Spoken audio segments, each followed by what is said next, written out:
Penurunan angka stunting menjadi perhatian serius bagi Pemkot Tangerang.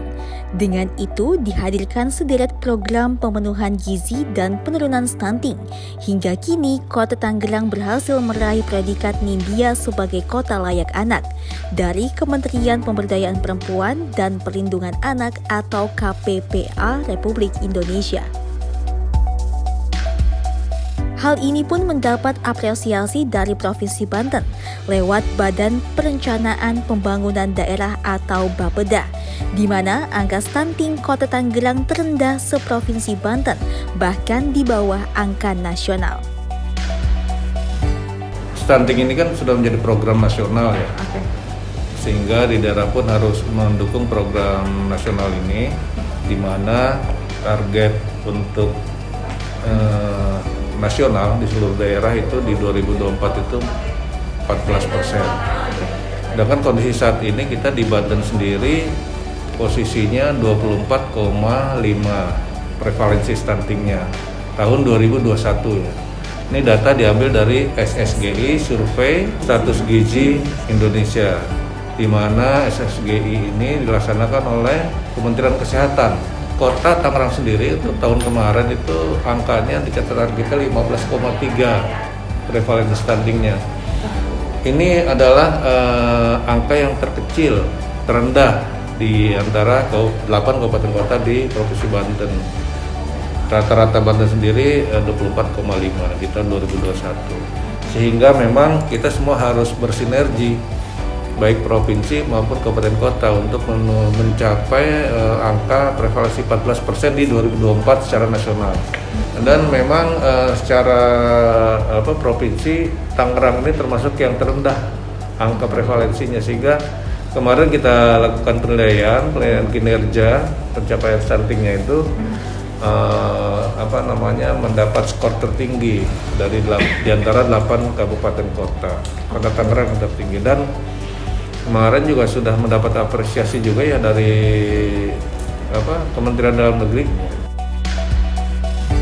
Tak hanya capaiannya, sederet program yang digulirkan Pemkot Tangerang pun dinilai efektif, langsung ke akar permasalahan stunting atau gizi buruk. Secara umum sih udah lebih rapih ya, lebih rapih di Kota Tangerang dibanding daerah lain. Program-programnya sih cukup mengena ya, cukup mengena, karena sasarannya kan diantaranya yang saya ingat itu balita itu memang asupan makanannya yang bergizi, yang sesuai dengan kandungan nutrisinya, gizinya, dan itu dilaksanakan oleh Dinas Ketahanan Pangan kalau nggak salah. Sehingga memang itu langsung ke akar masalah gitu. Jadi itu sudah dilakukan gitu. Mungkin yang lain-lainnya perlu ditingkatkan ya, koordinasinya, kemudian peningkatan penganggarannya untuk mendukung, walaupun yang sifatnya tambahan atau bukan primer, bukan utama, tapi juga itu penting juga.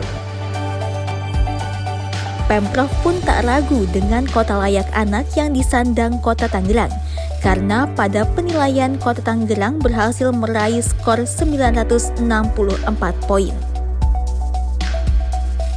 Ada beberapa penilaian, di situ kan ada 5 hak klaster ya. Di situ ada klaster 1 hak sipil dan kebebasan, klaster 2 lingkungan keluarga dan pengasuhan alternatif, klaster 3 kesehatan dasar dan kesejahteraan, klaster 4 pendidikan, pemanfaatan waktu luang dan kegiatan budaya, dan klaster 5 perlindungan khusus. Yang untuk Tangerang itu memiliki skor akhir penilaian mandirinya yang paling tinggi di Provinsi Banten ini. Rata-rata sih nilainya maksimal semua ya, klaster keempat hak sipil dan kebebasan, klaster lingkungan keluarga juga udah nilainya maksimal, klaster kesehatan dasar juga. Mungkin ada beberapa faktor juga ya, adanya dukungan dari berbagai pihak, sehingga dari Kota Tangerang itu dari klaster-klaster itu memiliki nilai maksimal. Jadi tidak hanya dukungan dari pemerintah juga, tapi dari pihak luar swasta juga untuk mendukung klaster-klaster itu. Tim Liputan Tangerang TV.